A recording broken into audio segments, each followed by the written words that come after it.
Sebelum lanjut ke cerita selanjutnya, yuk subscribe dan like. Absen dulu di kolom komen ya ah.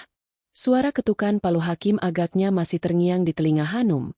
Seperti lonceng kematian bagi pernikahan yang ia pertahankan selama 7 tahun. Namun, hari ini, tepat 7 hari setelah statusnya resmi berubah menjadi janda, sebuah suara lain merobek keheningan apartemen kecilnya. Itu bukan suara palu, melainkan denting notifikasi ponsel yang terdengar begitu tajam di tengah kesunyian pagi yang dingin. Hanum menghentikan aktivitasnya menyeduh kopi. Dengan jemari yang sedikit gemetar, ia meraih ponsel di atas meja makan. Sebuah pesan WhatsApp dari nomor yang sudah ia hapus namanya. Namun digitnya masih ia hafal di luar kepala. Aris, aku tahu ini mungkin sulit bagimu, tapi aku ingin mengakhiri semuanya dengan baik. Datanglah ke pernikahanku Sabtu ini di Grand Ballroom Hotel Mulia. Aku ingin kau melihat bahwa pilihanku kali ini tidak salah. Datanglah. Lihatlah kebahagiaan yang tidak bisa kamu berikan selama 7 tahun ini. Di bawah pesan itu, sebuah gambar kartu undangan digital muncul. Desainnya sangat mewah, dengan aksen emas dan bunga-bunga timbul yang elegan. Nama yang tertera di sana seolah menari-nari mengejek netra Hanum, Aris Pratama A. Francisca Marta. Hanum merasakan sesak yang mendadak menghimpit dadanya. Rasanya seperti baru saja dijatuhi beban bertonton. Seminggu. Hanya butuh waktu 7 hari bagi Aris untuk meresmikan pengkhianatannya. Selama ini, Hanum selalu bertanya-tanya mengapa Aris begitu ngotot meminta cerai dengan alasan, sudah tidak ada kecocokan. Padahal Hanum selalu berusaha menjadi istri yang sempurna. Sekarang, jawabannya terpampang nyata di layar ponselnya. Aris tidak sedang mencari kecocokan. Dia hanya sedang mengganti pemain dalam drama egonya. Ia meletakkan ponselnya dengan tangan gemetar. Kopi yang baru saja ia seduh kini menguapkan aroma pahit yang seolah mengejek nasibnya. Air mata yang ia pikir sudah habis selama proses persidangan, kembali mendesak keluar. Hanum terduduk di kursi kayu, menatap kosong ke arah jendela yang menampilkan hiruk-pikuk kota Jakarta. 7 tahun, Aris. Bisiknya lirih. Suaranya pecah. 7 tahun aku menemanimu dari titik nol, dan kamu hanya butuh 7 hari untuk menggantiku. Pikiran Hanum melayang ke masa-masa mereka masih tinggal di kontrakan sempit. Masa di mana mereka harus berbagi 1 bungkus mie instan di akhir bulan. Hanum bekerja lembur sebagai editor lepas demi membantu cicilan mobil pertama Aris. Ia memberikan segalanya, waktunya, masa mudanya. Bahkan impian-impian pribadinya ia kubur dalam-dalam demi mendukung karir Aris yang kini sedang berada di puncak. Dan setelah Aris menjadi direktur di perusahaan properti ternama, Hanum dianggap seperti barang lama yang sudah usang. Tiba-tiba, pintu apartemennya terbuka. Maya, sahabat karib Hanum yang memiliki kunci cadangan, melangkah masuk dengan wajah cemas. Ia melihat Hanum yang terduduk lemas dan segera menghampirinya. Hanum? Kamu kenapa? Kamu tidak apa-apa? Tanya Maya sambil merangkul bahu sahabatnya. Tanpa kata, Hanum menyodorkan ponselnya. Maya membaca pesan dari Aris, dan dalam sekejap, wajahnya memerah karena amarah. Laki-laki brengsek, benar-benar tidak punya hati nurani. Baru seminggu, Num. Dia pikir ini kompetisi? Dan apa-apaan pesan ini? Kebahagiaan yang tidak bisa kamu berikan? Dia yang tidak bisa bersyukur. Maya membanting ponsel Hanum ke atas meja, untungnya tidak pecah. Jangan datang, Num. Blokir nomornya. Kita pergi berlibur ke Bali. Aku yang bayar. Jangan biarkan dia merasa menang dengan melihatmu hancur di acaranya. Hanum terdiam. Ia menghapus air matanya dengan kasar. Rasa sedih yang sedari tadi mendominasi, perlahan mulai bergeser. Ada percikan api yang mulai menyala di matanya. Rasa sakit hati itu mulai bertransformasi menjadi sesuatu yang lebih dingin dan tajam. Harga diri yang terluka. Tidak, Mei, ucap Hanum tiba-tiba. Suaranya kini lebih stabil, meski masih ada getaran di sana. Maksudmu apa? Maya mengerutkan kening. Aku akan datang, jawab Hanum tegas. Ia menatap Maya dengan tatapan yang sulit diartikan. Dia ingin aku melihat kebahagiaannya? Baiklah, Aku akan datang dan menunjukkan padanya apa yang sebenarnya dia lepaskan. Maya tertegun melihat perubahan drastis pada sahabatnya. Kamu yakin? Itu akan sangat menyakitkan. Hanum. Melihat mereka di pelaminan, melihat keluarga besarnya yang dulu memujimu sekarang pasti akan memuji wanita itu. Keluarga besarnya tidak pernah benar-benar memujiku. Mei. Mereka hanya memuji apa yang bisa kuberikan untuk Aris. Potong Hanum. Ia berdiri, berjalan menuju cermin besar di ruang tamu. Ia menatap pantulan dirinya, wajah yang pucat, mata yang sembab, dan rambut yang sedikit berantakan. Selama ini aku menjadi istri yang penurut, yang selalu memakai baju pilihan Aris karena dia ingin aku terlihat sederhana dan bersahaja. Aku menekan egoku agar dia merasa menjadi pemimpin yang hebat. Hanum menyentuh permukaan cermin. Tapi Aris lupa, sebelum aku menjadi istrinya, aku adalah wanita yang tahu cara bertarung. Hanum berbalik menghadap Maya. Sebuah senyum tipis, hampir terlihat seperti seringai, muncul di bibirnya. Dia ingin aku melihat pilihan terbaiknya. Aku akan datang dengan penampilan yang tidak akan pernah dia lupakan seumur hidupnya. Aku tidak akan datang sebagai mantan istri yang meratapi nasib. Aku akan datang sebagai mimpi buruk yang paling cantik yang pernah dia miliki.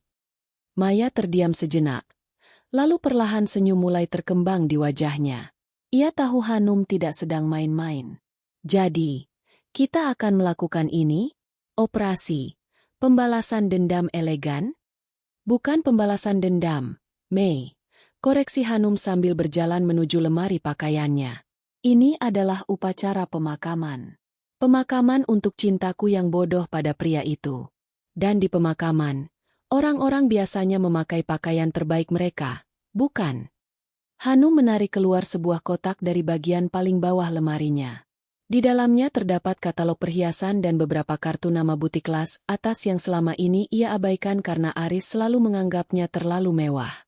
Aris ingin memamerkan Siska padaku. Gumam Hanum sambil menatap undangan di ponselnya sekali lagi. Mari kita lihat, seberapa kuat mental calon istrinya itu saat melihat aku berdiri di sana. Hari itu, di sebuah apartemen kecil di sudut kota, kesedihan Hanum resmi berakhir. Ia tidak tahu siapa Siska sebenarnya.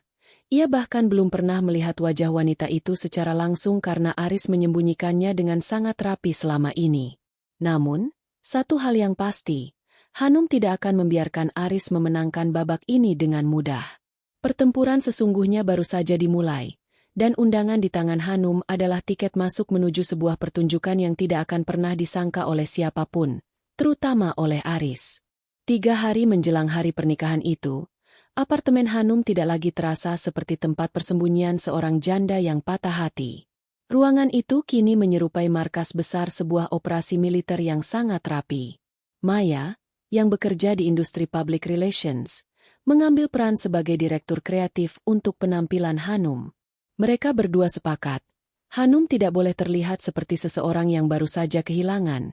Ia harus terlihat seperti seseorang yang baru saja terbebaskan. Aris selalu memintamu memakai warna-warna pastel, bukan? Dia bilang kau terlihat lembut dengan warna itu. Ujar Maya sambil melemparkan setumpuk majalah mode ke atas meja. Itu omong kosong. Dia hanya ingin kau terlihat tidak mencolok agar ego dia yang paling bersinar. Tapi kali ini, kita akan memakai warna hitam. Hanum menatap gaun yang baru saja tiba dari salah satu desainer kenamaan melalui jasa kurir khusus. Sebuah gaun Black Swan berbahan sutra satin premium dengan potongan off-shoulder yang menonjolkan tulang selangkangannya yang indah. Bagian bawahnya jatuh menjuntai dengan belahan setinggi paha yang memberikan kesan berani namun tetap berkelas. Hitam? Tanya Hanum. Jemarinya membelai kain yang terasa dingin dan halus itu. Di sebuah pernikahan. Bukan sekadar hitam. Hanum. Ini adalah hitam yang berkata, aku sedang merayakan kematian pernikahan kita dan kelahiran kemerdekaanku. Ini bukan tentang duka. Ini tentang otoritas. Maya meyakinkan dengan mata berbinar. Hanum menarik napas panjang. Selama 7 tahun, ia telah mengubur sisi dirinya yang ambisius dan gemar tampil memukau. Ia teringat bagaimana Aris sering mengkritik lipstik merahnya sebagai sesuatu yang Terlalu provokatif bagi istri seorang direktur.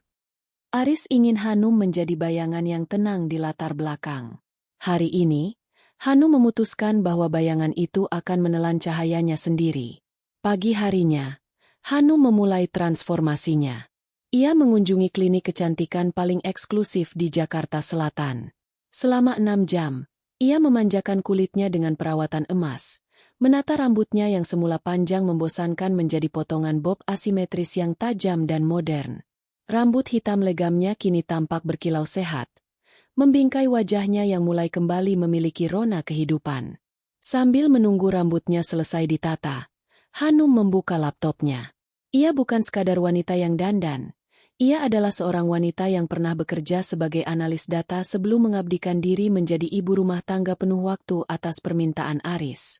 Dengan sisa-sisa kemampuan risetnya, Hanum mencoba mencari tahu lebih dalam tentang sosok Francisca Marta. Anehnya, jejak digital wanita ini sangat minim. Hanum menemukan satu akun Instagram yang baru dibuat beberapa bulan lalu, penuh dengan foto-foto mewah yang tampak dipaksakan, tas bermerek yang posisinya terlalu menonjol, pemandangan hotel yang bisa diambil dari internet, dan wajah yang selalu tertutup kacamata hitam besar atau filter yang berlebihan. Ada yang tidak beres dengan wanita ini, gumam Hanum. Sebagai orang yang biasa bergelut dengan validitas data, ia merasakan ketidakkonsistenan. Gaya hidup yang dipamerkan di media sosial tidak selaras dengan latar belakang yang diceritakan Aris kepada ibunya, bahwa Siska adalah putri seorang pengusaha sukses dari Singapura. Siska Marta, nama yang terlalu umum, terlalu mudah untuk disamarkan, batin Hanum. Namun, ia tidak mau terlalu memusingkannya. Apapun identitas wanita itu, Hanum hanya perlu memastikan bahwa dialah yang akan menjadi pusat perhatian di pesta itu, bukan sang pengantin. Malam sebelum acara, Hanum berlatih berjalan dengan sepatu hak tinggi setinggi 12 cm merek Christian Louboutin yang baru saja ia beli. Ia berjalan di lorong apartemennya, memperbaiki postur tubuhnya, memastikan dagunya terangkat sempurna. Setiap langkah yang ia ambil di lantai marmer itu terdengar seperti detak jam yang menghitung mundur kehancuran harga diri Aris. "Kau tahu, Num," kata Maya sambil menyesap segelas wine di balkon. "Aris mengirimkan undangan itu karena dia menganggapmu lemah. Dia pikir kau akan datang dengan mata sembab, memakai baju lama yang menyedihkan, dan mungkin menangis di pojok ruangan saat melihatnya bertukar cincin. Dia membutuhkan kehancuranmu untuk memvalidasi pilihannya." Hanum berhenti di depan cermin besar. Ia menatap dirinya yang baru. Dia lupa satu hal. "Mei, aku tidak pernah lemah. Aku hanya sedang mencintainya terlalu banyak hingga aku bersedia terlihat lemah demi dia. Sekarang, cinta itu sudah tidak ada. Yang tersisa hanya Hanum yang dulu, wanita yang memenangkan beasiswa karena kecerdasannya, bukan karena belas kasihan." Hanum mengeluarkan tabungannya yang tersisa. Cukup banyak, karena selama ini ia sangat hemat sementara Aris terus memberinya uang bulanan yang jarang ia pakai untuk kesenangan pribadi. Ia memesan sebuah mobil mewah sewaan untuk mengantarnya besok. Tidak ada taksi daring, tidak ada tumpangan dari teman. Ia akan datang dengan kemegahan seorang ratu yang mengunjungi wilayah jajahannya yang kecil. Malam itu, Hanum tidur dengan nyenyak untuk pertama kalinya sejak perceraian. Tidak ada air mata. Tidak ada mimpi buruk tentang perselingkuhan Aris. Di kepalanya, hanya ada satu skenario. Ia akan melangkah masuk ke ballroom itu, dan ia akan membiarkan seluruh dunia melihat siapa yang sebenarnya kehilangan di sini. Ia juga sempat mengirim satu pesan singkat kepada seorang rekan lamanya yang bekerja di biro detektif swasta. "Cek nama Francisca Marta. Cari tahu hubungannya dengan kasus penipuan 5 tahun lalu di Surabaya. Aku merasa pernah melihat struktur wajah itu di sebuah arsip berita." Hanum tersenyum tipis sebelum mematikan lampu tidurnya. Jika firasatnya benar, tawa yang ia siapkan untuk esok hari mungkin akan lebih keras dari yang ia bayangkan. Persiapan ini bukan hanya tentang gaun dan riasan. Ini adalah tentang mengumpulkan amunisi. Dan esok, saat fajar menyingsing, Hanum siap untuk meledakkan pesta pernikahan paling megah di kota ini. Grand Ballroom Hotel Mulia malam itu disulap menjadi sebuah taman kristal yang luar biasa mewah. Ribuan bunga lili putih dan mawar impor menghiasi setiap sudut ruangan, menyebarkan aroma harum yang memabukkan sekaligus menyesakan. Lampu gantung kristal berukuran raksasa memantulkan cahaya keemasan ke seluruh penjuru aula, menyinari deretan tamu dari kalangan elit, kolega bisnis Aris, sosialita, hingga beberapa pejabat daerah yang ingin menjalin relasi dengan pengusaha properti yang tengah naik daun itu. Di pintu masuk, sebuah papan ucapan digital menampilkan foto prewedding Aris dan Siska yang diambil di Paris. Aris tampak gagah dengan setelan tuxedo, sementara Siska berpose membelakangi kamera dengan gaun yang menjuntai. Wajahnya hanya terlihat sedikit dari samping, menambah kesan misterius yang sengaja diciptakan. Sebuah sedan mewah berwarna hitam mengkilap berhenti tepat di lobi utama. Petugas valet dengan sigap membukakan pintu belakang. Hanum menarik napas dalam-dalam, membiarkan oksigen memenuhi paru-parunya sebelum ia melangkah keluar. Saat sepatunya menyentuh lantai marmer lobi, ia merasa seolah-olah sedang mengaktifkan mode perang dalam dirinya. Hanum melangkah masuk. Ia tidak menunduk. Ia tidak ragu. Gaun hitam off-shoulder yang ia kenakan bergerak mengikuti irama langkahnya. Potongan gaun itu begitu sempurna, membungkus tubuhnya yang ramping dengan sangat elegan, sementara belahan tingginya sesekali memperlihatkan kakinya yang jenjang. Rambut bob asimetrisnya yang tajam memberikan kesan wanita karir yang tangguh, jauh dari citra ibu rumah tangga lembut yang selama ini dikenal orang-orang. Begitu ia melewati pintu besar ballroom, keheningan sesaat seolah merayap di area sekitar pintu masuk. Beberapa tamu yang sedang mengobrol perlahan menghentikan pembicaraan mereka. Bisik-bisik mulai menjalar seperti api di atas jerami kering. Itu, Hanum. Bukankah mereka baru cerai seminggu lalu? Luar biasa. Dia terlihat sangat cantik. Sama sekali tidak seperti wanita yang baru saja ditinggal menikah. Hanum mendengar bisikan-bisikan itu, namun ia tetap memasang wajah tenang dengan senyum tipis yang penuh teka-teki. Ia berjalan menuju meja penerima tamu, memberikan undangan fisiknya yang beraksen emas itu dengan gerakan tangan yang anggun. Petugas penerima tamu sempat terpaku sesaat, menatap nama di daftar tamu dan wajah wanita di depannya. "Selamat malam, silakan masuk, Ibu Hanum," ucap petugas itu dengan nada yang sedikit kikuk. Hanum melangkah lebih jauh ke dalam kerumunan. Di tengah ruangan, ia melihat mantan ibu mertuanya, Ibu Ratna, sedang berdiri dikelilingi oleh teman-teman sosialitanya. Ibu Ratna adalah orang yang paling keras mendukung perceraian Aris, dengan alasan Hanum tidak bisa memberikan keturunan, dan terlalu biasa untuk posisi Aris sekarang. Saat mata Ibu Ratna menangkap sosok Hanum, wajahnya yang penuh riasan tebal itu berubah kaku. Ia meletakkan gelas sampanyenya dengan gerakan kasar. Hanum tidak menghindari kontak mata. Ia justru berjalan lurus menghampiri mantan mertuanya tersebut. "Selamat malam, Mama. Apa kabar?" sapa Hanum dengan suara tenang dan jernih. Ibu Ratna memindai penampilan Hanum dari ujung rambut hingga ujung kaki. Ada kilat kemarahan sekaligus kekaguman yang terpaksa di matanya. "Hanum, kamu benar-benar datang? Aris bilang kamu mungkin sedang mengurung diri di rumah. Dan apa-apaan baju ini? Hitam? Kamu pikir ini acara pemakaman?" Hanum tersenyum lebih lebar, sebuah senyuman yang tidak mencapai matanya. "Tentu saja saya datang, Ma. Saya ingin memberikan penghormatan terakhir untuk masa lalu saya. Dan soal baju hitam ini adalah tren terbaru di Paris, Ma. Hitam adalah simbol kekuatan. Lagi pula, bukankah ini hari kemenangan bagi Aris?" Ibu Ratna mendengus, mencoba mendapatkan kembali kendalinya. "Yah, setidaknya kamu sadar diri. Aris sekarang mendapatkan apa yang pantas dia dapatkan. Siska adalah wanita dari keluarga terpandang, berpendidikan tinggi, dan yang terpenting dia sangat mencintai Aris melebihi apapun." "Saya yakin itu," jawab Hanum santai sambil mengambil segelas minuman dari pelayan yang lewat. "Saya juga sangat tidak sabar ingin melihat wanita hebat itu secara langsung." Tepat saat itu, suara trompet kecil berbunyi, menandakan bahwa pengantin pria akan segera memasuki ruangan untuk menyambut para tamu sebelum prosesi utama dimulai. Aris muncul dari pintu samping, tampak sangat percaya diri. Ia tertawa, menyalami beberapa kolega, hingga matanya menyapu ruangan dan terpaku pada satu titik. Pada Hanum. Langkah Aris sempat terhenti. Gelas di tangannya hampir miring. Ia menatap Hanum dengan ekspresi tidak percaya. Dalam bayangannya, Hanum akan datang dengan mata merah, memakai gaun lama yang kebesaran, atau mungkin tidak datang sama sekali dan hanya mengirimkan pesan penuh makian. Tapi wanita yang berdiri di sana, di dekat ibunya, adalah sosok yang sangat berbeda. Hanum terlihat mahal, terlihat sangat berkuasa. Aris berjalan menghampiri Hanum dengan langkah yang dibuat-buat tenang. "Hanum, kamu datang." "Seperti undanganmu, Aris," jawab Hanum.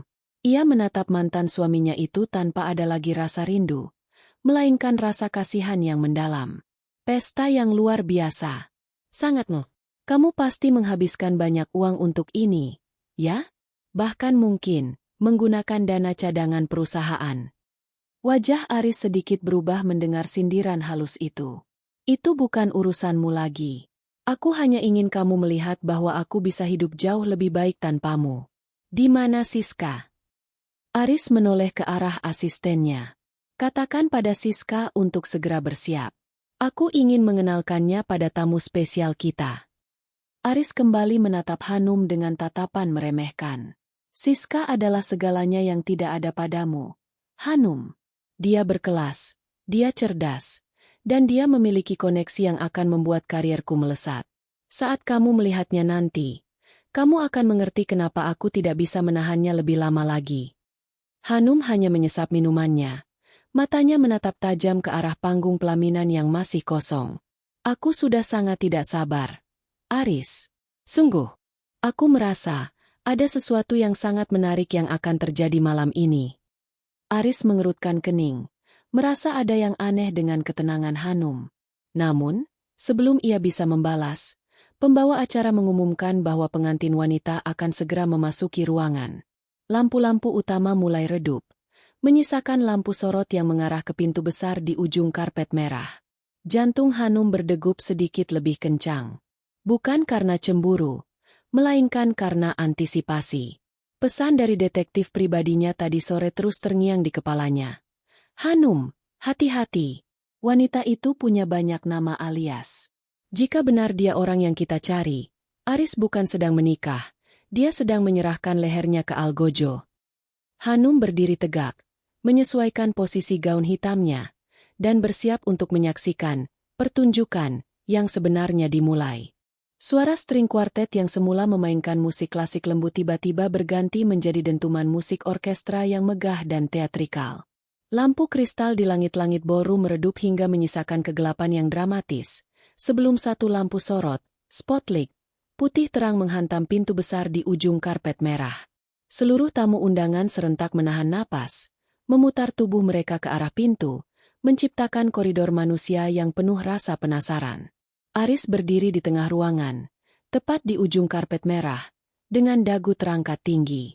Ia sempat melirik ke arah Hanum yang berdiri tak jauh darinya, memberikan tatapan penuh kemenangan seolah berkata, "Saksikan ini, Hanum. Saksikan kehancuranmu." Hanum tetap berdiri tegak. Ia melipat tangan di depan dada, memegang gelas sampanyenya dengan santai. Matanya tidak berkedip, menatap lurus ke arah pintu yang perlahan mulai terbuka. Pintu jati raksasa itu berderit pelan, dan dari baliknya, muncul sosok wanita yang dibalut gaun pengantin berwarna putih gading yang sangat tertutup. Gaun itu bertabur kristal Swarovski yang memantulkan cahaya lampu sorot ke segala arah, membuatnya tampak seolah-olah sedang diselimuti cahaya bintang. Namun, yang paling mencolok adalah kain cadar tipis, veil, panjang yang menutupi seluruh wajahnya, memberikan kesan misterius sekaligus suci. Wanita itu melangkah pelan, sangat pelan. Tangannya memegang buket bunga lili putih yang tampak sedikit bergetar. "Indah sekali," bisik seorang tamu di belakang Hanum. "Lihat postur tubuhnya, sangat elegan. Benar-benar terlihat seperti putri bangsawan." Hanum menyipitkan mata. Ia tidak melihat keanggunan bangsawan yang dibicarakan orang-orang. Sebagai wanita yang pernah hidup bertahun-tahun dengan ketajaman insting seorang analis, Hanum memperhatikan cara wanita itu berjalan. Langkahnya kaku, Bahunya sedikit tegang, dan ada cara unik bagaimana dia menggerakkan tumitnya.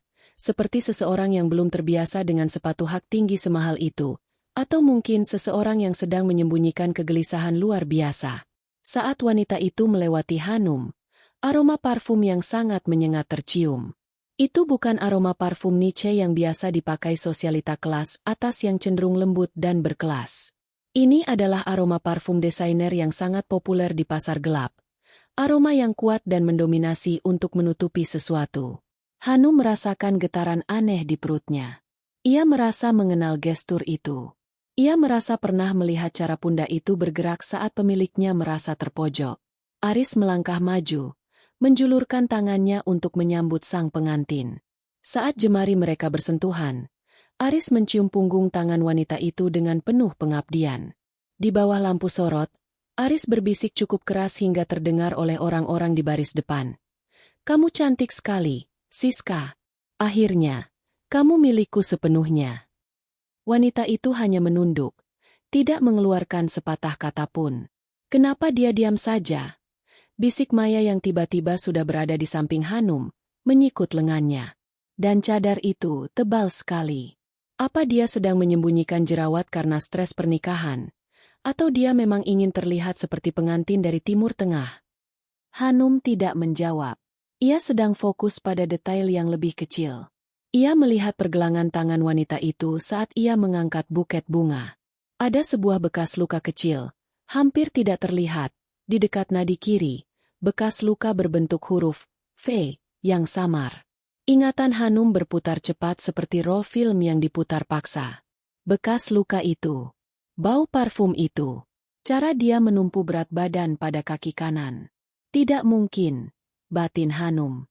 Jantungnya mulai berdegup kencang, bukan karena sedih, melainkan karena sebuah kesadaran yang mulai muncul ke permukaan. Prosesi berlanjut menuju panggung pelaminan yang dihias seperti singgasana kerajaan.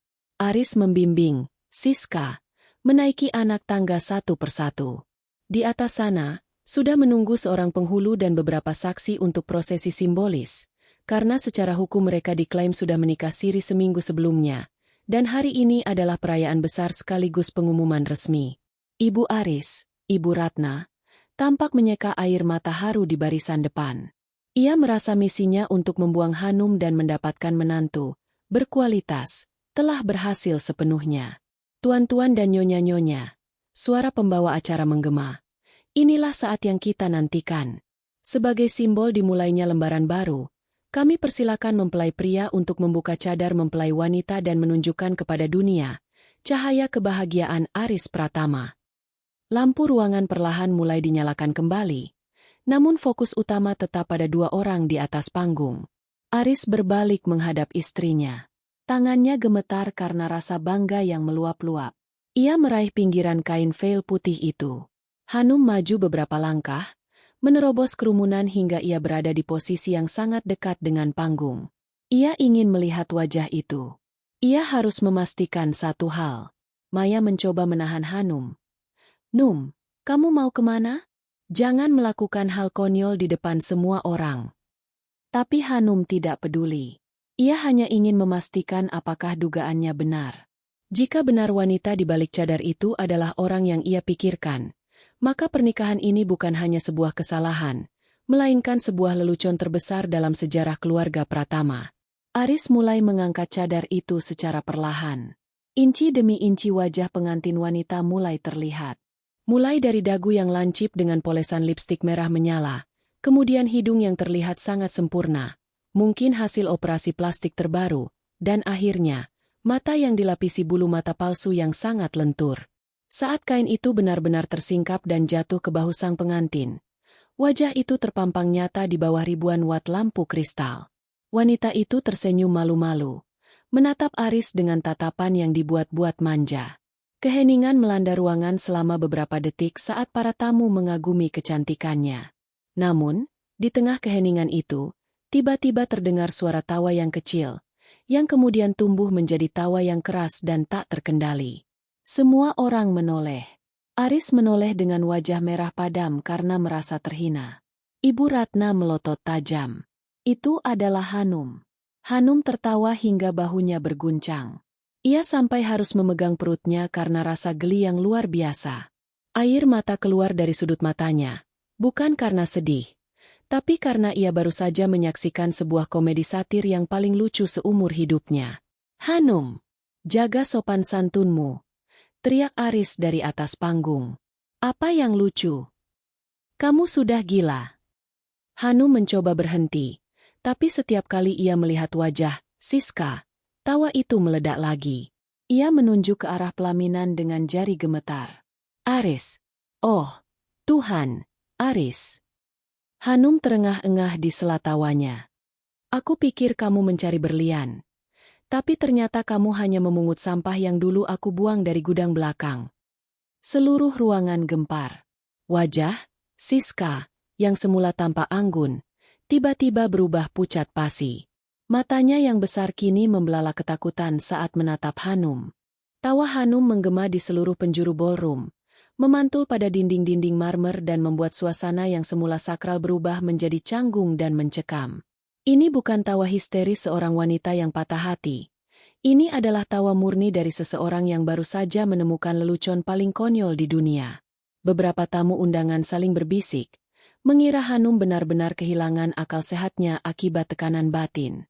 Namun, bagi Hanum, pemandangan di atas pelaminan itu jauh lebih gila daripada perilakunya saat ini. "Diam! Diam kamu, Hanum!" Aris berteriak dari atas panggung. Suaranya parau karena amarah.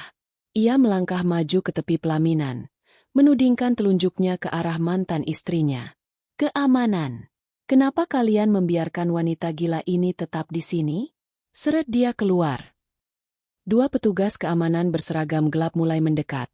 Namun Hanum mengangkat tangannya, memberi isyarat agar mereka berhenti.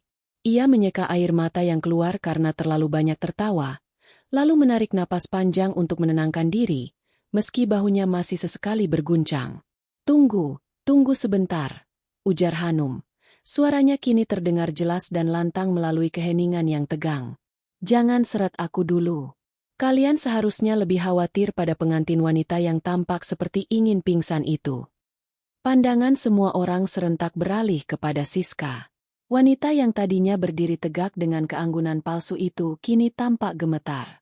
Tangannya yang memegang buket bunga lili putih berguncang hebat, hingga beberapa kelopak bunga berjatuhan ke lantai panggung.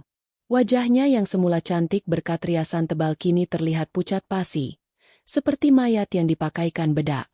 Ibu Ratna, yang tidak tahan melihat acara kebanggaannya dirusak, ikut maju. "Hanum, cukup. Kamu cemburu karena Siska jauh lebih segalanya darimu, bukan? Dia kaya, dia cantik, dia dari keluarga baik-baik. Sedangkan kamu hanya benalu yang sudah kami buang." Hanum tersenyum miring, menatap mantan ibu mertuanya dengan tatapan iba. "Keluarga baik-baik. Ma, apa Aris bilang begitu padamu? Bahwa dia adalah putri pengusaha dari Singapura?" "Ya, dan itu benar," sahut Aris cepat, wajahnya memerah. "Siska adalah wanita terhormat." Hanum melangkah maju, mendekati barisan depan panggung sehingga ia tepat berada di bawah kaki Aris dan Siska. Ia menatap Siska lurus-lurus ke mata. Siska mencoba membuang muka, namun Hanum mengunci pandangannya. "Halo, Siska Marta, atau haruskah aku memanggilmu dengan namamu yang sebenarnya?" tanya Hanum dengan nada meremehkan yang tajam. "Bagaimana kabar ibumu di kampung? Apa dia tahu kalau uang yang kamu kirim setiap bulan itu hasil dari menipu laki-laki bodoh yang merasa dirinya direktur hebat?" Ruangan itu kembali ricuh. Bisik-bisik tamu undangan berubah menjadi gumaman yang riuh. "Apa maksudmu, Hanum?" Aris bertanya, suaranya mulai bergetar, bukan karena marah, tapi karena mulai ada keraguan yang menyelinap. "Aris, sayangku yang malang." Hanum menatap Aris dengan tawa kecil yang masih tersisa. "Wanita yang kamu agung-agungkan ini, yang kamu bilang, berkelas, dan berpendidikan tinggi, sebenarnya adalah Mulyani. Dia adalah asisten rumah tangga yang bekerja di rumah orang tuaku 5 tahun lalu di Surabaya. Dia kabur setelah mencuri perhiasan ibuku senilai ratusan juta dan membawa lari uang tabungan sopir kami." "Siska, atau Mulyani, tiba-tiba menjatuhkan buket bunganya. Bunyi bag pelan saat bunga itu menghantam lantai panggung terasa seperti ledakan di telinga Aris. Itu bohong. Dia bohong, Mas. Siska berteriak. Suaranya melengking tinggi, kehilangan nada lembut yang selama ini ia gunakan untuk merayu Aris. Aku tidak kenal wanita ini. Dia hanya ingin menghancurkan kita. Hanum tidak gentar. Ia merogoh tas tangan kecilnya dan mengeluarkan ponsel. Dengan beberapa ketukan, ia menghubungkan ponselnya ke layar besar di belakang pelaminan.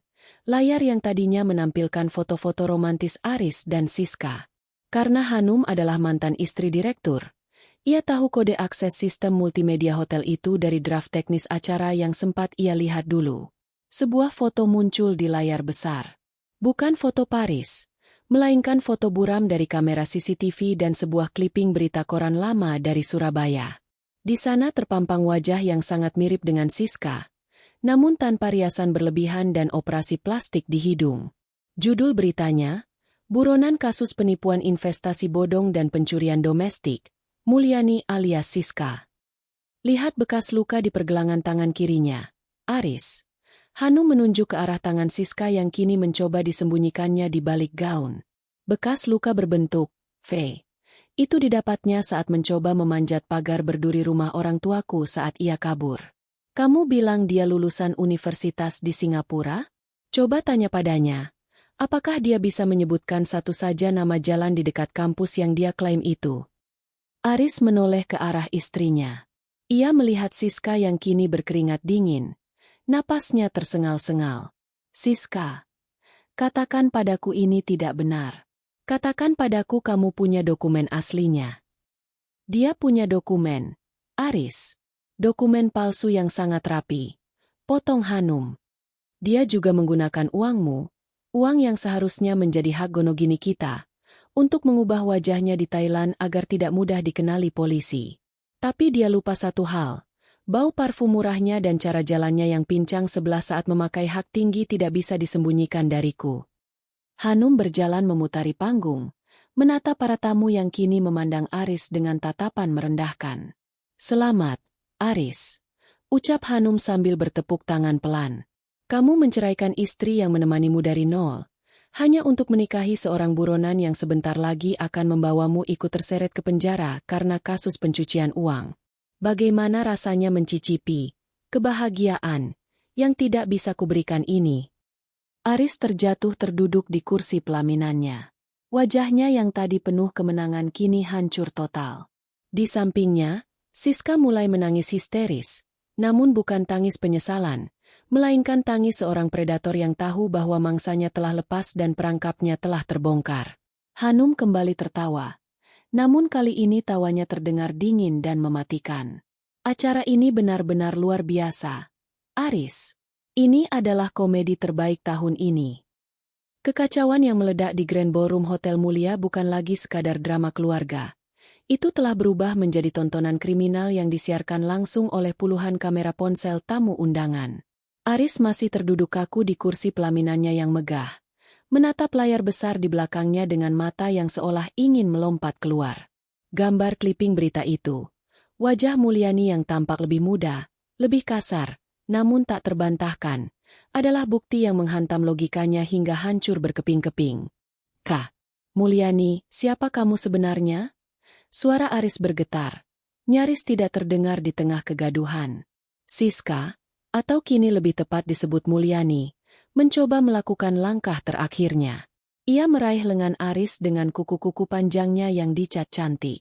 Mas, jangan percaya dia. Hanum itu licik. Dia mengedit foto itu. Dia membayar orang untuk membuat berita palsu. Aku mencintaimu. Mas, aku sedang mengandung anakmu. Mendengar kata, mengandung. Ibu Ratna yang tadi sempat limbung tiba-tiba tersentak bangun. Apa? Mengandung? Aris, dengar. Dia sedang mengandung cucuku. Mungkin masa lalunya suram, tapi dia membawa darah dagingmu. Hanum meledak lagi dalam tawa. Kali ini lebih pendek namun lebih tajam. Mengandung? Ma?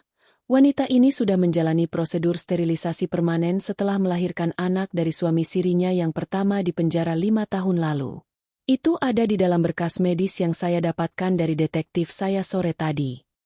Hanum melemparkan selembar kertas fotokopi ke atas panggung.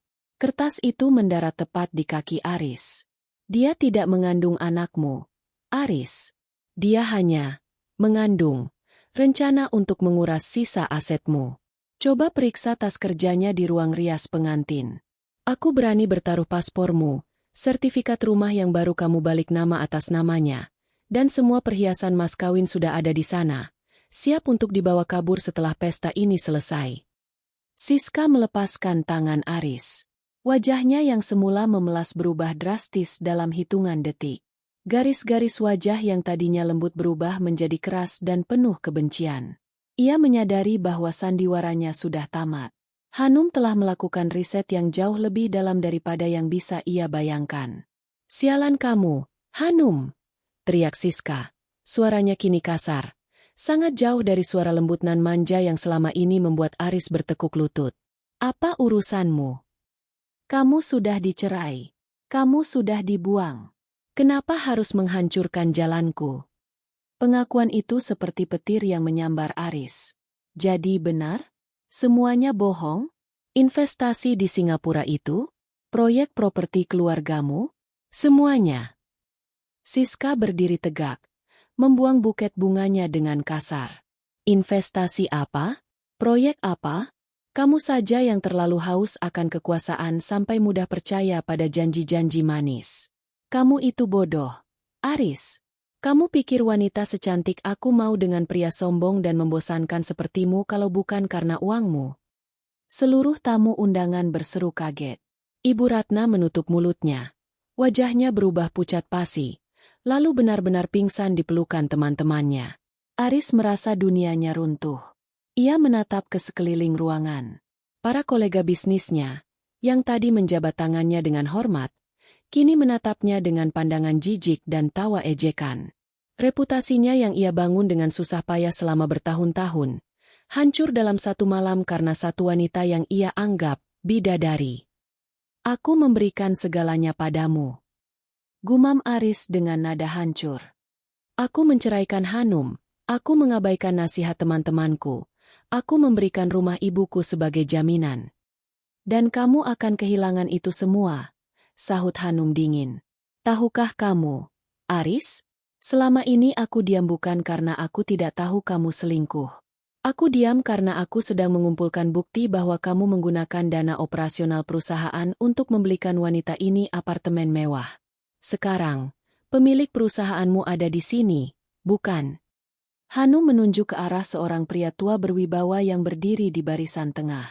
Itu adalah Pak Surya, pemilik utama perusahaan tempat Aris bekerja. Pak Surya menatap Aris dengan gelengan kepala yang sangat kecewa. "Aris, Senin besok, jangan repot-repot datang ke kantor. Tim auditor saya akan segera memeriksa semua laporan yang Anda buat," ujar Pak Surya tegas, lalu berbalik pergi meninggalkan ruangan. Siska melihat situasi yang semakin genting. Ia mencoba lari menuju pintu belakang panggung, namun sebelum ia sempat melangkah lebih jauh, 4 orang pria berpakaian preman menghalanginya. Mereka adalah polisi dari unit kejahatan ekonomi. "Mulyani alias Siska Marta, Anda ditahan atas kasus penipuan, pencurian, dan pencucian uang," ujar salah satu petugas sambil menunjukkan lencana dan surat perintah penangkapan. Siska mencoba meronta. "Lepaskan! Aku tidak salah. Aris yang memberikan semuanya padaku secara sukarela." Suasana menjadi semakin ricuh. Kamera wartawan infotainment yang entah bagaimana bisa masuk mulai menyorot wajah Siska yang sedang diborgol, masih dalam balutan gaun pengantin mewahnya yang kini tampak seperti kostum badut. Hanum berdiri di tengah kerumunan, memandang mantan suaminya yang masih terduduk lesu di pelaminan. Aris menatap Hanum dengan mata berkaca-kaca, penuh penyesalan yang terlambat. Ia mencoba mengulurkan tangan. "Hanum, tolong aku hilaf." Hanum hanya menatapnya dengan senyum tipis.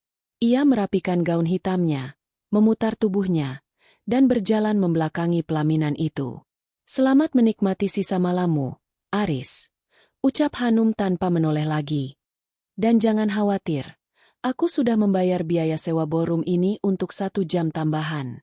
Kamu punya cukup waktu untuk merenungi betapa mahalnya harga sebuah pengkhianatan. Hanum melangkah keluar dengan kepala tegak, diiringi oleh Maya yang menatapnya dengan rasa bangga luar biasa. Di belakang mereka, suara teriakan Siska dan isak tangis Aris perlahan memudar, berganti dengan suara sirene polisi yang sudah menunggu di depan hotel. Lampu kristal yang tadinya memancarkan cahaya romantis kini terasa seperti lampu interogasi yang menyilaukan. Suara musik orkestra telah mati, digantikan oleh hiruk-pikuk suara manusia yang saling berteriak, memaki, dan berbisik sinis. Ballroom mewah itu kini tidak lebih dari sebuah arena sirkus di mana Aris adalah atraksi utamanya. Sebuah tragedi seorang pria sukses yang jatuh ke dalam lubang yang ia gali sendiri. Siska, atau Mulyani, terus menjerit saat petugas kepolisian menggiringnya turun dari pelaminan. Gaun pengantinnya yang panjang dan bertabur kristal itu tersangkut di kaki meja, membuatnya hampir tersungkur. Tidak ada lagi keanggunan. Tidak ada lagi misteri. Yang tersisa hanyalah seorang kriminal yang tertangkap basah. Wajahnya yang penuh riasan kini luntur oleh keringat dan air mata amarah. Aris, tolong aku. Katakan pada mereka ini semua salah paham. Teriak Siska dengan suara serak. Namun, Aris tidak bergerak. Ia seperti patung yang kehilangan nyawa. Pandangannya kosong, menatap lantai panggung yang dipenuhi kelopak bunga lili yang terinjak-injak. Saat polisi membawanya lewat di depan Aris, ia bahkan tidak menoleh. Ia baru saja menyadari bahwa setiap inci tubuh wanita itu, setiap kata manis yang diucapkannya, dan setiap janji masa depan yang mereka bangun, adalah sebuah kebohongan yang dirancang dengan sangat rapi. Ibu Ratna yang baru saja siuman kembali histeris saat melihat calon menantunya diborgol. Cincinnya. Aris, cincin berlian keluarga kita ada di tangannya. Lepaskan cincin itu. Teriaknya sambil mencoba mengejar petugas. Namun ia ditahan oleh kerabat yang lain. Di tengah kekacauan itu, Hanum berdiri sekitar 10 meter dari panggung. Ia menyesap sisa sampahnya di gelasnya dengan tenang. Baginya, pemandangan ini adalah penutup yang sempurna untuk 7 tahun pengabdiannya yang sia-sia. Tiba-tiba, Aris seolah tersentak dari lamunannya. Ia melihat Hanum yang bersiap untuk pergi. Dengan gerakan limbung, hampir merangkak turun dari tangga pelaminan, Aris mengejar Hanum. Ia tidak peduli lagi pada harga dirinya di depan ratusan pasang mata yang menonton. Hanum, tunggu! Teriak Aris. Suaranya pecah, penuh dengan keputusasaan yang nyata. Hanum menghentikan langkahnya, namun ia tidak berbalik. Ia membiarkan Aris mendekat hingga pria itu berdiri tepat di belakangnya. Aris terengah-engah.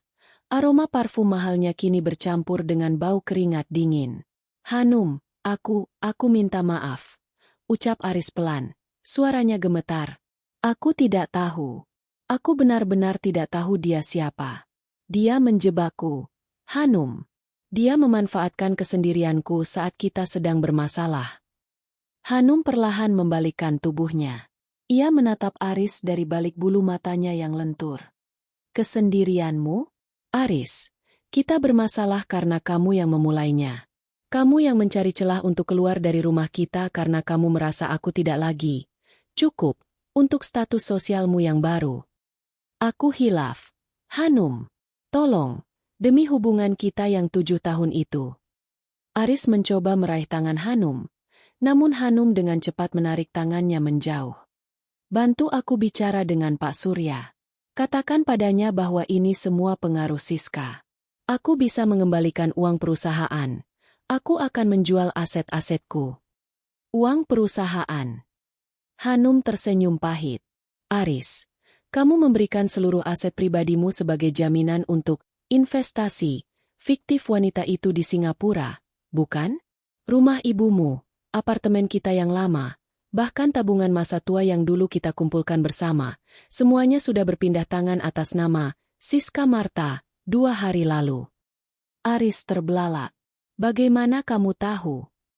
Karena aku yang membantunya mempercepat proses notaris melalui kenalanku, jawab Hanum dingin. Mata Aris membelalak kaget. Kamu sengaja? Kamu membiarkan dia mengambil semuanya. Aku hanya membiarkan takdir berjalan pada jalurnya. Aris, kamu ingin bersamanya, bukan? Kamu ingin memberikan dunia padanya? Aku hanya membantumu mewujudkan impianmu menjadi pria yang totalitas dalam cinta. Lagi pula, bukankah kamu bilang dia adalah kebahagiaan yang tidak bisa kuberikan? Aris jatuh berlutut di depan Hanum. Beberapa tamu mengabadikan momen itu dengan kamera mereka. Mantan direktur properti yang sombong itu kini berlutut di hadapan istri yang ia campakkan seminggu lalu. Tolong aku, Hanum, aku tidak punya apa-apa lagi. Ibuku, dia akan kehilangan rumahnya. Aku akan dipenjara. Kamu punya bukti-bukti itu. Kamu bisa membantuku meringankan tuntutan. Hanum menunduk, mensejajarkan wajahnya dengan Aris yang sedang berlutut. Suaranya kini berbisik, sangat rendah namun setajam sembilu. Ingatkah kamu saat aku memohon padamu di ruang tamu kita sebulan lalu? Aku memohon agar kita mencoba konseling pernikahan. Aku memohon agar kamu memikirkan kembali perceraian ini. Saat itu, apa yang kamu katakan padaku? Aris terdiam. Air mata penyesalan mulai membasahi pipinya. Kamu bilang, lanjut Hanum, bahwa aku hanyalah beban yang menghalangi kesuksesanmu. Kamu bilang melihat wajahku saja membuatmu muak karena aku mengingatkanmu pada masa-masa sulitmu yang miskin. Sekarang, Aris, melihatmu berlutut seperti ini, justru mengingatkanku pada betapa beruntungnya aku karena Tuhan melepaskanku dari pria sepertimu lebih cepat. Hanum berdiri tegak kembali. Ia menatap Ibu Ratna yang menatapnya dengan penuh kebencian sekaligus permohonan dari kejauhan. Hanum hanya memberikan anggukan sopan yang terakhir. Selamat tinggal, Aris. Jangan pernah menghubungiku lagi. Oh, dan satu hal lagi. Hanum merogoh tasnya dan mengeluarkan sebuah amplop kecil yang ia selipkan di saku tuxedo Aris. Itu adalah tagihan dari detektif swasta yang aku sewa. Karena dialah yang membongkar identitas istrimu, aku rasa kamulah yang paling pantas membayarnya. Anggap saja itu kado pernikahan dariku. Hanum berbalik dan melangkah pergi dengan anggun. Setiap ketukan sepatu hak tingginya di lantai marmer terdengar seperti paku yang mengunci peti mati masa lalu mereka.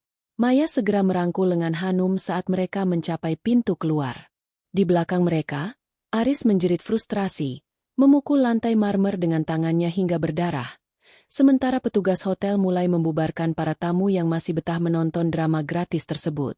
Pesta pernikahan tahun ini resmi berakhir sebagai bencana terbesar dalam sejarah sosialita kota, dan Hanum adalah satu-satunya orang yang berjalan keluar dari gedung itu sebagai pemenang. Dinding kaca lobi hotel mulia yang megah kini memantulkan kilatan lampu biru dan merah dari mobil patroli polisi. Hanum berdiri sejenak di trotoar, menghirup udara malam yang dingin. Di belakangnya, kegaduhan perlahan mereda, digantikan oleh kesunyian yang mencekam bagi mereka yang tertinggal di dalam. Namun, drama belum benar-benar berakhir. Di dalam salah satu mobil polisi, Siska, atau Mulyani, duduk dengan tangan terborgol. Wajahnya yang semula penuh kepanikan kini berubah menjadi ekspresi dingin dan penuh perhitungan. Sebagai seorang sosiopat yang sudah berkali-kali lolos dari jeratan hukum, ia tahu kapan harus menyerah dan kapan harus menyeret orang lain bersamanya. Saat Aris digiring keluar oleh petugas untuk dimintai keterangan sebagai saksi kunci, yang kemungkinan besar akan berubah status menjadi tersangka, Siska menurunkan kaca jendela mobil polisi dan meludah ke arahnya. "Dasar laki-laki tolol!" teriak Siska dengan suara parau. "Jangan kira aku akan masuk penjara sendirian. Semua dokumen transfer, semua tanda tangan palsu yang kamu buat demi investasi kita, sudah aku simpan salinannya. Kalau aku jatuh, kamu harus ikut membusuk bersamaku." Aris terhuyung, nyaris jatuh ke aspal jika tidak ditahan oleh petugas. "Apa maksudmu? Aku melakukan itu karena aku mempercayaimu. Aku mencintaimu." Siska tertawa mengejek. Tawa yang terdengar sangat menyeramkan di tengah malam. "Cinta? Kamu hanya mencintai dirimu sendiri. Aris, kamu hanya ingin terlihat hebat dengan memiliki istri muda yang cantik dan kaya. Kamu yang memalsukan laporan keuangan perusahaanmu agar bisa memberikan uang jaminan padaku. Ingat? Kamu yang mencuri dana operasional itu, bukan aku. Aku hanya menerima hadiah dari kekasihku yang pemurah. Disitulah Aris menyadari kengerian yang sesungguhnya. Siska tidak hanya mencuri hartanya. Wanita itu telah menjebaknya dalam tindak pidana korupsi dan pencucian uang. Siska telah mengarahkan Aris untuk menandatangani berkas-berkas yang secara hukum menyatakan bahwa Arislah otak di balik penggelapan dana perusahaan untuk dialirkan ke rekening-rekening bodong milik Siska di luar negeri.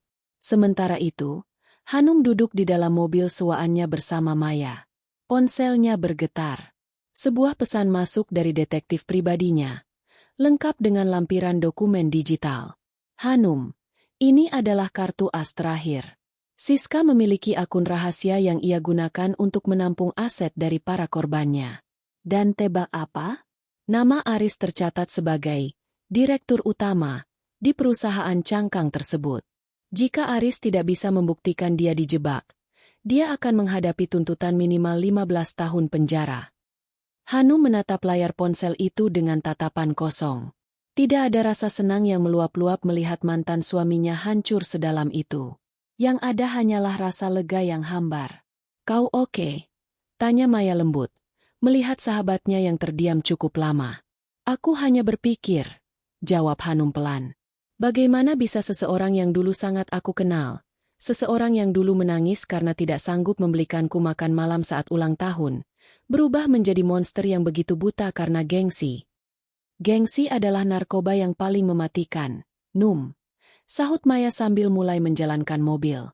Dan Aris sudah overdosis. Keesokan paginya, berita tentang pernikahan berdarah di Hotel Mulia menjadi headline di semua media daring dan koran lokal. Foto Aris yang terduduk lemas di pelaminan dan Siska yang digiring polisi menjadi viral. Netizen dengan cepat menguliti latar belakang keduanya. Hanum, secara mengejutkan, mendapatkan dukungan luas. Ia dianggap sebagai simbol kekuatan wanita yang mampu menghadapi pengkhianatan dengan martabat tinggi. Namun, Hanum tidak tertarik pada ketenaran instan itu. Ia menghabiskan pagi itu dengan mengemasi sisa-sisa barang Aris yang masih tertinggal di apartemennya, beberapa buku tua, sepasang sepatu lari, dan jam tangan pemberian Hanum yang sengaja ditinggalkan Aris karena dianggap kurang mewah. Ia membawa semua barang itu ke tempat pembuangan sampah di basement. Baginya, ini adalah ritual pembersihan. Setiap barang yang ia buang terasa seperti satu beban yang lepas dari pundaknya. Tiba-tiba, pengacaranya menelepon. Hanum, saya baru saja mendapat kabar dari kepolisian. Ibu Ratna, mantan mertuamu, mencoba menghubungimu. Dia histeris di kantor polisi. Katanya, pihak bank sudah datang ke rumahnya pagi ini untuk menyita aset karena Aris menjadikannya jaminan. Dia memohon agar kamu mau bicara dengan Pak Surya untuk mencabut laporan penggelapan dana. Hanum berhenti di depan tempat sampah besar. Ia melihat kotak berisi barang-barang Aris di tangannya. Katakan pada pengacara mereka, ucap Hanum dengan suara stabil, bahwa aku bukan lagi bagian dari keluarga itu. Aku tidak punya otoritas, dan aku tidak punya kewajiban untuk menyelamatkan seseorang yang dengan sadar membuangku ke jalanan demi seorang penipu. Biarkan hukum bekerja sebagaimana mestinya. Hanum menutup teleponnya. Ia menjatuhkan kotak itu ke dalam bak sampah besar. Bunyi gedebuk yang dihasilkannya terdengar sangat memuaskan di telinganya. Sore itu, Hanum mengunjungi sebuah galeri seni kecil di pinggir kota, tempat yang dulu sering ia kunjungi sebelum menikah. Ia berdiri di depan sebuah lukisan abstrak berjudul, Kelahiran Kembali. Di sana, seorang pria mendekatinya. Pria itu memakai kacamata, berpakaian kasual namun rapi, dan menatap lukisan yang sama dengan minat yang dalam.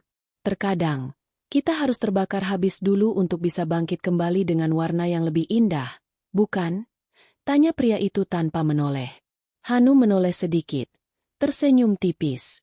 Atau mungkin, kita hanya perlu berhenti mencoba memadamkan api orang lain dan fokus menjaga api kita sendiri tetap menyala. Pria itu tertawa kecil dan mengulurkan tangan. Saya Pandu, pemilik galeri ini. Dan saya rasa, saya belum pernah melihat pengunjung yang memiliki aura sedingin sekaligus sehangat Anda. Hanum menyambut uluran tangan itu. Untuk pertama kalinya dalam bertahun-tahun, ia tidak memperkenalkan dirinya sebagai istri Aris. "Saya Hanum," ucapnya tegas. "Hanya Hanum." Di tempat lain, di sebuah sel sempit yang dingin, Aris sedang meringkuk sambil menatap jeruji besi, menyadari bahwa ia baru saja menukarkan berlian asli dalam hidupnya dengan sepotong kaca pecah yang kini melukai seluruh keberadaannya. Kedok bidadarinya telah bongkar, dan bersamanya, seluruh dunia Aris telah berakhir. Dinding ruang kunjungan penjara itu berwarna abu-abu kusam, senada dengan wajah Aris yang kini tampak 10 tahun lebih tua. Tidak ada lagi setelan jas pesanan penjahit ternama atau jam tangan mewah yang dulu selalu ia banggakan. Kini, ia hanya mengenakan rompi oranye dengan nomor identitas di dadanya. Rambutnya yang biasa tertata rapi kini lepek dan berantakan. Aris menatap gagang telepon di balik kaca pembatas dengan tangan gemetar. Di seberang sana, bukan Hanum yang duduk, melainkan pengacaranya yang tampak lelah. "Dia tetap tidak mau datang?" tanya Aris. Suaranya parau dan pecah. "Ibu Hanum sudah memblokir semua akses, Aris. Dia bahkan sudah mengirimkan surat resmi melalui saya agar Anda berhenti mengirimkan surat-surat permohonan dari balik jeruji ini," jawab sang pengacara sambil merapikan berkas-berkasnya. Dia bilang, "Tidak ada lagi yang perlu dibicarakan. Semua urusan pembagian harta Gonogini, yang sebenarnya sudah habis Anda jaminkan ke bank, sudah selesai secara hukum." Aris menyandarkan kepalanya ke kaca pembatas yang dingin. Penyesalan itu datang seperti air bah yang menghantam bendungan yang sudah retak. Selama 2 minggu di dalam sel, ia punya banyak waktu untuk berpikir. Ia teringat bagaimana Hanum selalu menyiapkan teh hangat setiap kali ia pulang lembur. Ia teringat bagaimana Hanum dengan sabar mendengarkan keluh kesahnya tentang pekerjaan saat ia masih menjadi staf biasa. "Aku bodoh," bisik Aris pada dirinya sendiri. "Aku menukarkan kesetiaan dengan Fata Morgana." Di sisi lain kota, Hanum sedang duduk di sebuah kafe terbuka, menikmati semilir angin sore. Di depannya ada beberapa sketsa proyek dekorasi interior, gairah lamanya yang sempat ia kubur demi menjadi istri yang diam di rumah. Hidupnya terasa jauh lebih ringan. Tidak ada lagi beban untuk menyenangkan orang lain yang tidak tahu cara berterima kasih. Tiba-tiba, sebuah pesan masuk dari nomor yang tidak dikenal. Itu adalah foto surat yang ditulis tangan, dikirim oleh salah satu sepupu Aris yang masih merasa kasihan. "Hanum, aku tahu aku tidak pantas meminta ini. Tapi tolong, datanglah sekali saja. Aku akan menghadapi sidang tuntutan minggu depan. Jaksa mendakwaku dengan pasal berlapis karena penggelapan dana yang dilakukan Siska atas namaku. Hanya kesaksianmu tentang karakterku yang bisa meringankan hukumanku. Aku mohon, Hanum. Ibuku sakit-sakitan karena rumah kami sudah disita. Aku butuh kamu." Hanum membaca pesan itu tanpa ekspresi. Dahulu, pesan seperti ini akan membuatnya panik dan segera berlari menolong.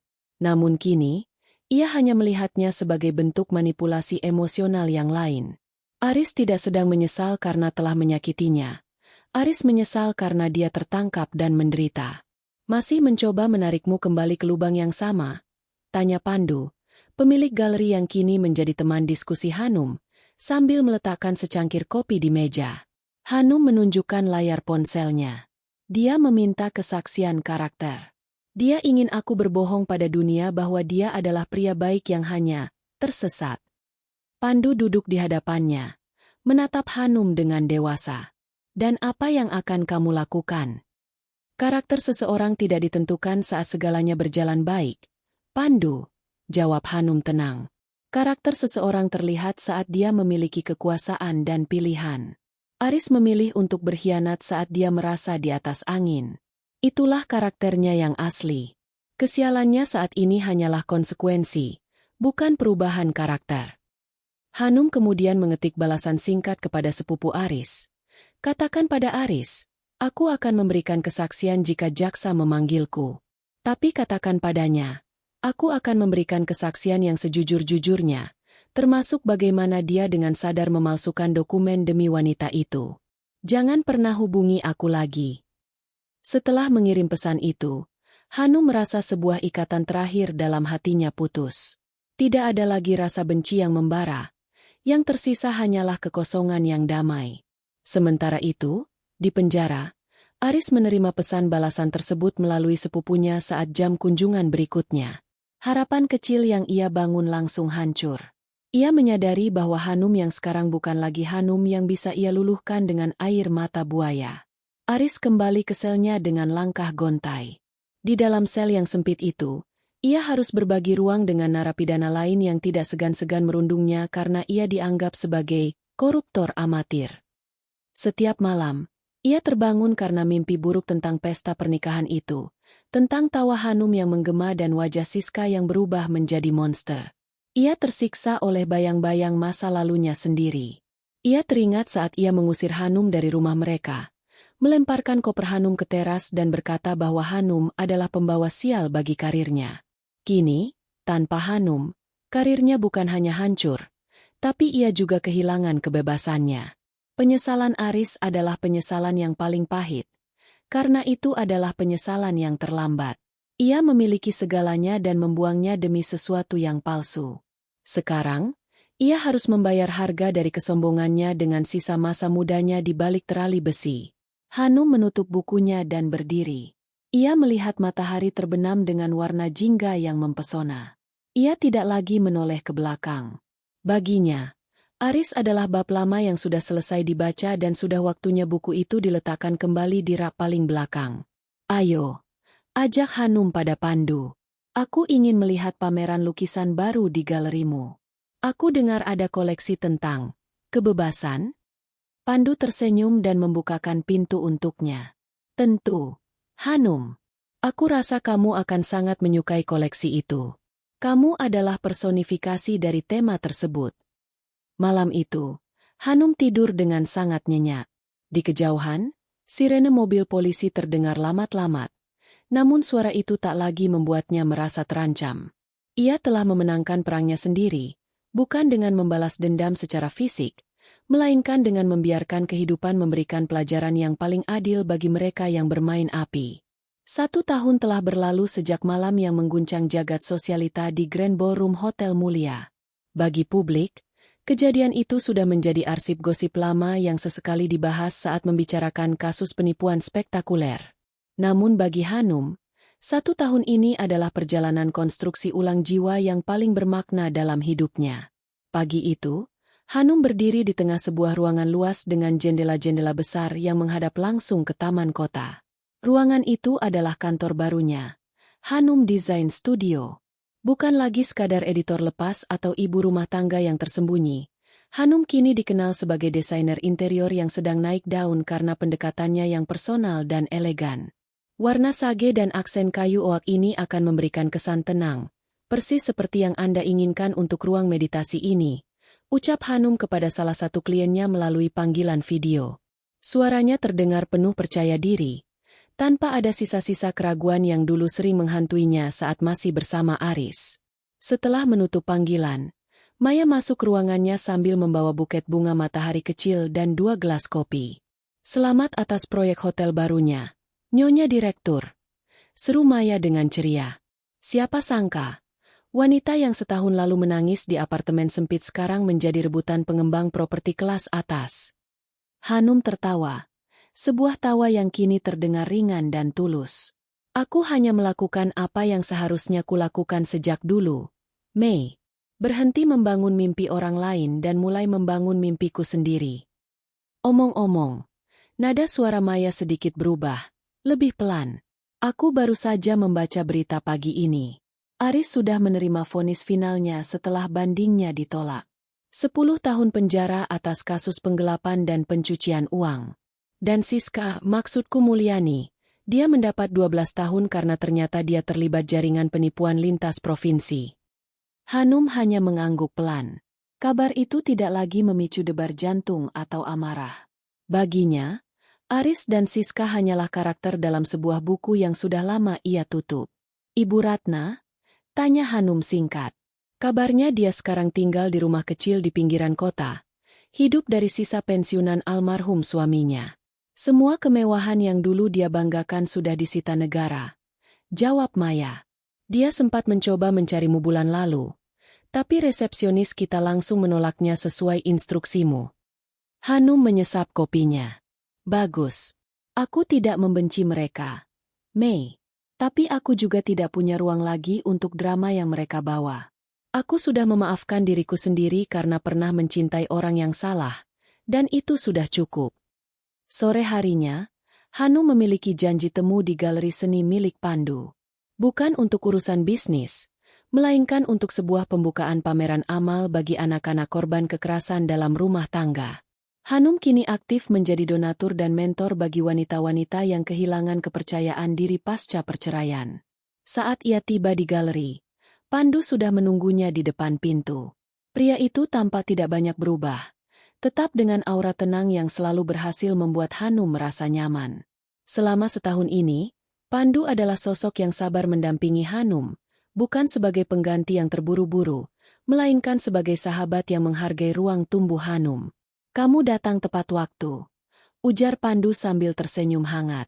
Ada sesuatu di ruang utama yang ingin kutunjukkan padamu sebelum tamu lain datang. Pandu membimbing Hanum menuju sebuah sudut yang diterangi lampu sorot lembut. Di sana, tergantung sebuah lukisan besar yang baru saja selesai. Lukisan itu menggambarkan seorang wanita yang berdiri di atas tebing, menatap matahari terbit. Namun, jika diperhatikan lebih dekat, wanita itu mengenakan gaun hitam yang bagian bawahnya perlahan berubah menjadi kelopak-kelopak bunga yang beterbangan ditiup angin. Judulnya, Keanggunan dalam Kehancuran, bisik Pandu. Aku melukis ini setelah melihatmu keluar dari hotel malam itu. Kamu tidak terlihat seperti orang yang kalah. Kamu terlihat seperti seseorang yang baru saja menemukan dirinya kembali. Hanum menatap lukisan itu lama. Ia melihat bayangan dirinya yang dulu, yang rapuh, yang sering mengalah, yang menekan ambisinya. Namun ia juga melihat dirinya yang sekarang, yang mampu tertawa di tengah badai dan mampu berdiri tegak di atas reruntuhan. Terima kasih, Pandu.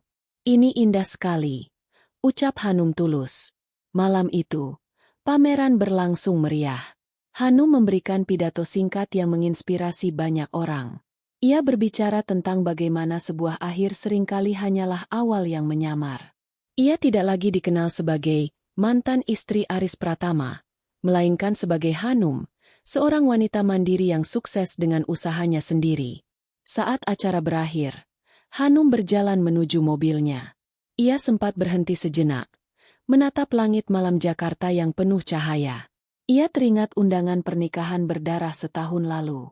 Jika ia tidak diundang malam itu, mungkin ia masih akan meratapi nasibnya di sudut apartemen. Aris pikir dia mengundang Hanum untuk menyaksikan kehancurannya, padahal kenyataannya, Aris mengundang Hanum untuk menyaksikan pembebasannya sendiri. Hanum menyalakan mesin mobilnya. Di kursi penumpang, ada sebuah buku catatan baru. Di halaman pertamanya, ia menuliskan sebuah kalimat. Terima kasih kepada masa lalu yang telah membakar, sehingga aku tahu bahwa aku terbuat dari sesuatu yang tidak bisa hangus. Ia menjalankan mobilnya menjauh dari galeri, menuju rumah barunya yang penuh dengan cahaya dan tanaman hijau. Hidupnya kini adalah miliknya sepenuhnya. Tidak ada lagi rahasia, tidak ada lagi pengkhianatan, dan yang terpenting, tidak ada lagi tawa yang dipaksakan. Hanum telah benar-benar berhenti tertawa karena lelucon orang lain, dan mulai tersenyum karena kebahagiaannya sendiri. Tamat.